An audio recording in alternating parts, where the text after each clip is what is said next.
हाँ जी, नमस्कार साथियों, स्वागत है आप सभी का हमारे इस यूट्यूब चैनल पे। और मैं नवीन, आज हम बात करेंगे कि कल मैंने आपको कुछ क्वेश्चंस बताए थे जिस पे काफ़ी बच्चे वापस मुझे व्हाट्सएप पे मैसेज कर रहे थे कि सर वो हमें अगर प्रूफ के साथ दिखा सकते हैं तो, क्योंकि हम नहीं मानते कि इतने नंबर शायद बढ़ सकते हैं।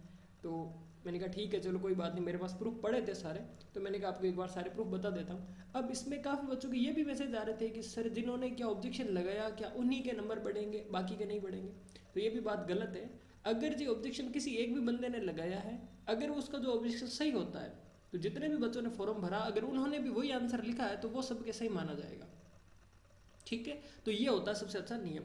अब अच्छी बात ये थी यूपीएमएस की कि इस एग्जाम के अंदर जो है बिल्कुल भी आप ये सोचते हो ना अगर कुछ चीटिंग वीटिंग का, या फिर अगर आप सोचते हो कि अगर कुछ ऐसा कुछ भी नहीं है, एकदम साफ सुथरे तरीके से एग्जाम हुआ है, इसकी तो मुझे जो गारंटी पता चल गई है। और दूसरी चीज़ जो है कि जो ऑब्जेक्शन लगाने की इसमें कोई फीस वगैरह भी नहीं थी। बाकी एग्जाम में आपने देखा भी होगा एक एक क्वेश्चन के भी कुछ पैसे थे। तो सबसे पहले इस क्वेश्चन की चर्चा करते हैं। ये काफ़ी अभी जो है, अभी जो सबसे ज़्यादा बच्चे बोल रहे हैं कि सर हमने इसमें ऑब्जेक्शन लगाया कि इसका आंसर जो है जो जीरो आना चाहिए, इसका आंसर जीरो नहीं आएगा, इसका आंसर एक ही आएगा। देखो जो ऊपर 8 की पावर 3 है और 8 की पावर 2 है, तो जब ऐड करेंगे तो 8 की पावर 5 होगी। अब इधर की +5 उधर की -5 ये कैंसिल हो जाएगी। देखो पावर कैंसिल हो रही है, लेकिन 8 के पीछे बाद में अगर कहता ना कि जिसका कुछ नहीं होता उसका कितना होता है, 1 होता है। तो फिर अब ऊपर की पावर कैंसिल हुई है, 3 और 5 2, ये 5 कैंसिल हुई है। अभी कितना आएगा 8, तो 8 की पावर कितनी आएगी 1। तो इसका आंसर 1 ही जाएगा, इसका जीरो नहीं आ जाएगा। अगर किसी ने इस पर ऑब्जेक्शन लगाया तो इसके कोई नंबर बढ़ने वाले नहीं है। ठीक है, नेक्स्ट क्वेश्चन की बात करते हैं।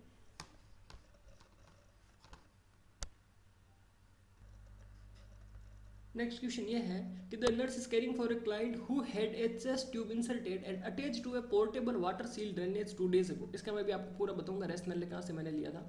There is no bubbling in the water seal chamber, what should the nurse assess initially. ये क्वेश्चन कहने का मतलब है कि चेस्ट ट्यूब में क्या नहीं आ रही, बबलिंग नहीं आ रही है। तो बबलिंग नहीं आने का मतलब एक तो हम ये समझते हैं कि शायद हो सकता है पेशेंट की डेथ होगी होगी, इसीलिए लंग्स में किसी भी प्रकार के कोई गैसेस एक्सचेंज नहीं होते हैं। तो डेथ का तो यहाँ पे कोई ऑप्शन है भी नहीं। अब दूसरा, अब इन्होंने जो आंसर माना है वो इन्होंने माना है अस्कल्टेट द लंग्स, लंग्स को अस्कल्टेट करो। और ये क्यों कह रहा है, क्योंकि ये देखना चाह रहा है कि पेशेंट की डेथ तो नहीं हुई, इसलिए ये जो अस्कल्टेट द लंग्स ये जो आंसर ही माना जा रहा है इसका। लेकिन हम इसको कह रहे हैं कि भाई हमें ये लगता है check the system for air leakage, हमें जो ट्यूब चेक करनी है कि कहीं एयर लीकेज तो नहीं है। अब मैं इसका आपको प्रूफ बताता हूँ। देखो ये देखो, ये कह रहा है in the absence of the bubbling in the water seal chamber of a chest tube system can indicate that there is no air leak और that system is not functioning properly. The nurse should first assess the system for any potential air leak issue. Therefore, the nurse should initially check the system for an air leak. हवा के रिसाव के लिए system की क्या करनी है, जांच करनी है। जो कि आंसर देखिए, ये ऐसा नहीं मेरे टाइप है, ये देखिए चैट जीपीटी के अंदर मैंने इस सोर्स से लिया था। मैंने कहा इस सोर्स से एक बार ले लेते हैं ताकि इसमें क्या पूरा कंफर्म हो जाएगा। तो ठीक है, ये क्वेश्चन आपके जो कंफर्म हो गया।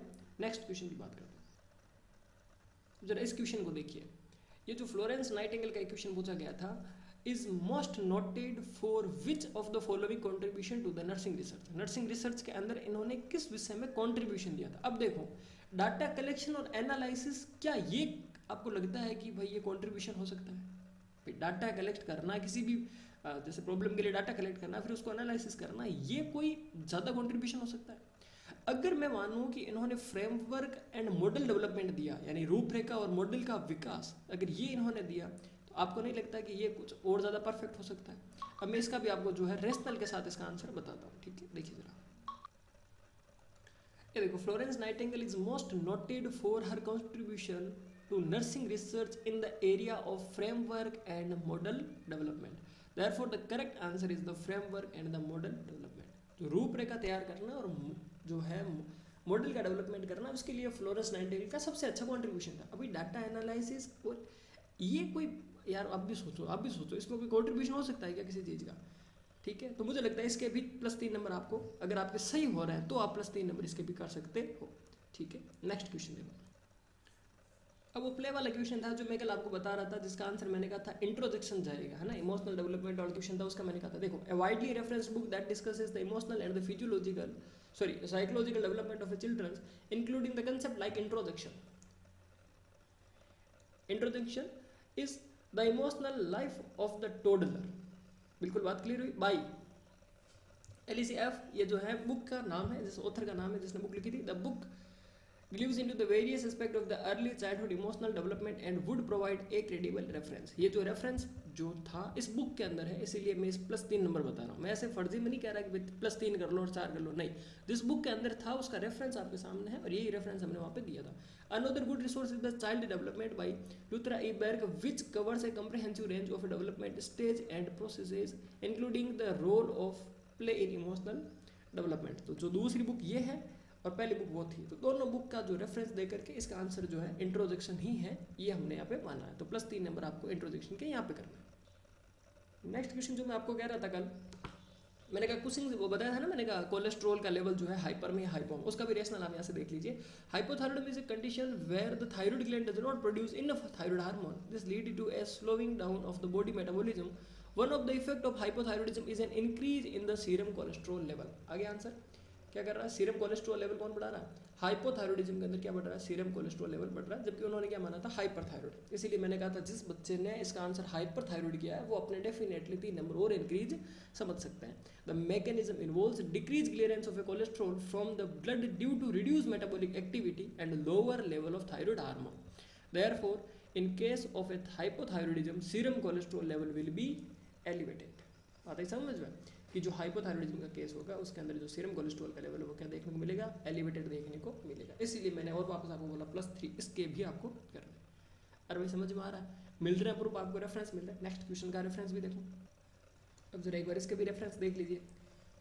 Harrison principle of internal medicine, reference है Harrison principle of internal medicine 20th edition का, इसका चैप्टर नंबर 339 जिसका टॉपिक है हाइपोथायरॉइडिज्म और जिसके पेज नंबर है 2361, इसमें एक्सप्लेनेशन दिया गया है। Harrison is a comprehensive text book of internal medicine that discuss the pathophysiology and clinical feature of a hypothyroidism including the effect of serum cholesterol. और ये रेफरेंस इस पेज का है और इस बुक का, अगर आप इस बुक को ऑनलाइन देखेंगे, इस पेज पे देखेंगे तो आपको ये जो है रेफरेंस आपको मिल जाएगा। दूसरा है डेविसन प्रिंसिपल एंड प्रैक्टिस, इसमें भी आपको बताया गया। ठीक है, नेक्स्ट क्वेश्चन दूसरा था, देखो अपना ये रहा जो डेविडसन वाली बुक। ठीक है,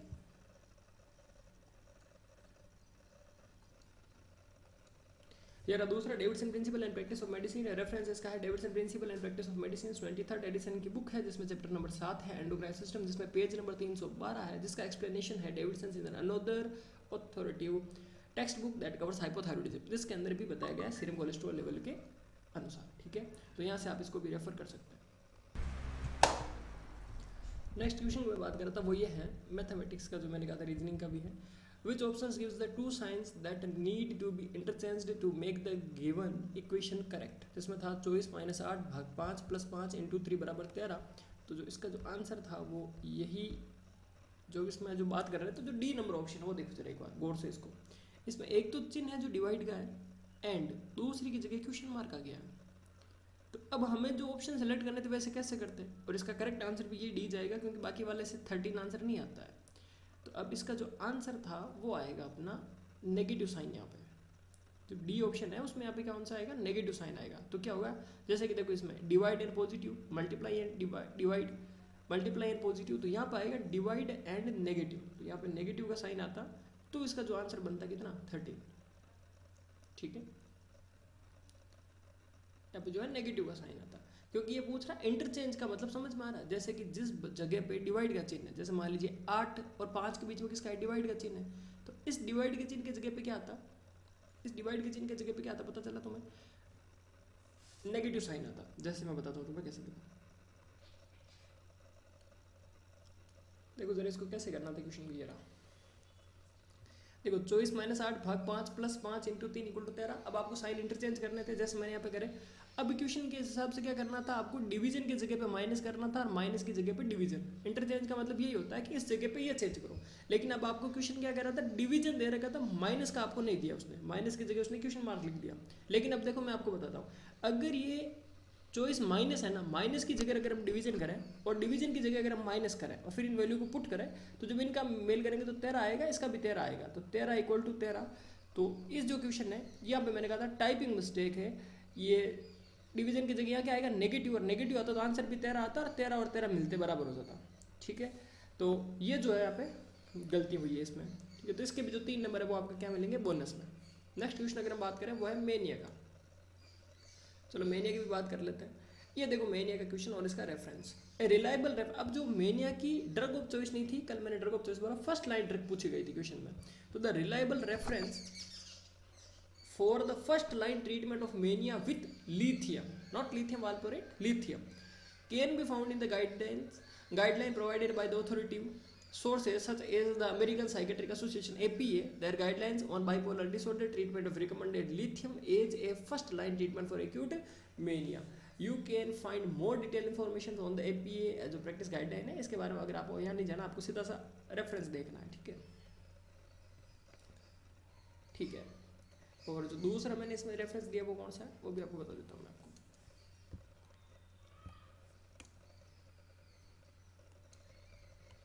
तो दूसरी है जो टेक्स्ट बुक ऑफ साइकेट्री, जो कि edited by the Nilesa and the Prithvi Arun. तो इन्होंने बताया था इसमें, the text book provide a detail overview of psychiatric disorders, their treatment and their management including bipolar disorder and the use of lithium. किसमें, जो कि फर्स्ट लाइन ड्रग के अंदर है, वो उसके बारे में आपको बताया गया है। तो इस प्रकार से जो मैंने आपको बताया था, कितने क्वेश्चन सही हो रहा है, 7 क्वेश्चन इसमें जो आपका है वो सही होंगे।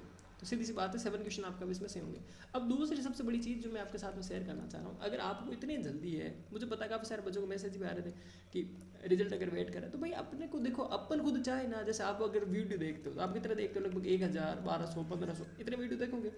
अगर सोचो तुम जो बच्चे जिन्होंने एग्जाम दिया यूपी यूएमएस का, अगर वो सारे अपने जो नंबर है वो कमेंट के अंदर लिखें, अगर वो सारे अपने नंबर कमेंट में लिखे हैं, तो हमें ओवरव्यू आइडिया कितने का लग जाएगा, लगभग 1000 बच्चों का ओवरव्यू आइडिया लग जाएगा कि भाई इसके इतने आ रहे हैं, नंबर लिखो, उसके बाद में अपनी कैटेगरी लिखो, है ना। अब मान लो जिनके 400 प्लस है, मैं सीधी सी बात, अगर चलो तुम इतना ही नहीं है ना, तो तुम 380 प्लस वाले लिख दो भाई, जिनके 380 प्लस आ रहे हैं वो लिख दो, क्योंकि इससे जो जनरल कैटेगरी का वो आइडिया सीधा सा लग जाएगा। सबसे अच्छी बात होती है अगर आप सारे अपने जो है नंबर के साथ अपनी कैटेगरी मेंशन करो, तो सब बच्चों के लिए इजी होगा, वो सारे बच्चे जाएंगे और सारे जो है अपने देख लेंगे कि भाई अपने से आगे कितने, अपने से पीछे कितने, सारा उनको और भी आइडिया लग जाएगा, है ना।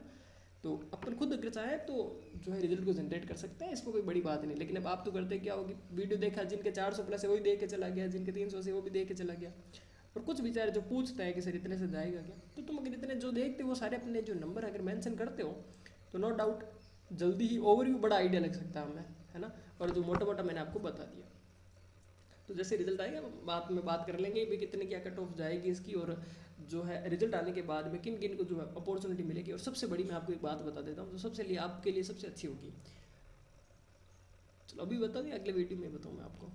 यूपी यूएमएस के जो बच्चे हैं जिनको 310 भी आ रहे हैं ना, वो भी अभी तुम टेंशन मत लेना। जो 310 और मैं कह रहा हूँ जो 290 वाले हैं ना, वो भी थोड़े से अभी कंट्रोल, है ना, क्योंकि बहुत ही अच्छी न्यूज़ आपके लिए एक और बन चुकी है। तो मैं हो सकता है जब उसका जो है कंप्लीट इन्फॉर्मेशन हमारे पास में आ जाए, लगभग आ गई है, आप उस बात की टेंशन मत लीजिए, और बहुत बड़ी आई है। और मैं तुम्हें 2 संस्था की बात बता दूँ, एक जो किंग जॉर्ज मेडिकल यूनिवर्सिटी है KGMU, इससे भी रिलेटेड एक बहुत बड़ी शानदार खबर मेरे पास में है अभी। लेकिन मैं ये सोच रहा हूँ कि क्या होता है, मैं तुम्हें अभी बता दूँ, है ना, मैं तो तुम्हें सोच रहा हूँ कि भाई चलो एज ए फ्रेंड मैं आपको सबको बता दूँ भाई ये खबर है। लेकिन फिर क्या होता है कि कुछ भी उसमें, जैसे मान लीजिए मैंने आपको इतनी सीटें बताई, कितनी सीट आएगी, अगर उसमें भी 5-7 सीट नीचे होती है, 100-150 सीट ऊपर नीचे हो जाती है, फिर तुम क्या है कि पीछे पड़ जाते हो किसी चीज़ के। सर आपने इतना बताया था, ये तो इतनी आ रही है, आपने इतना बताया था। इसीलिए समझ लो, एक तो इसमें, एक यूपी यूएमएस में, और यूपी यूएमएस इस वाले भी आप टेंशन मत लेना। और तीसरी जो KCCI है, उससे भी रिलेटेड बहुत ही बड़ी जो इन्फॉर्मेशन है, ठीक है, वो मैं आपके साथ में शेयर कर दूंगा। तो इसी के साथ थैंक यू, सारे अपने जो है नंबर मेंशन करें और फर्दर इन्फॉर्मेशन के लिए जुड़े रहें, बने रहें, ठीक है, थैंक यू।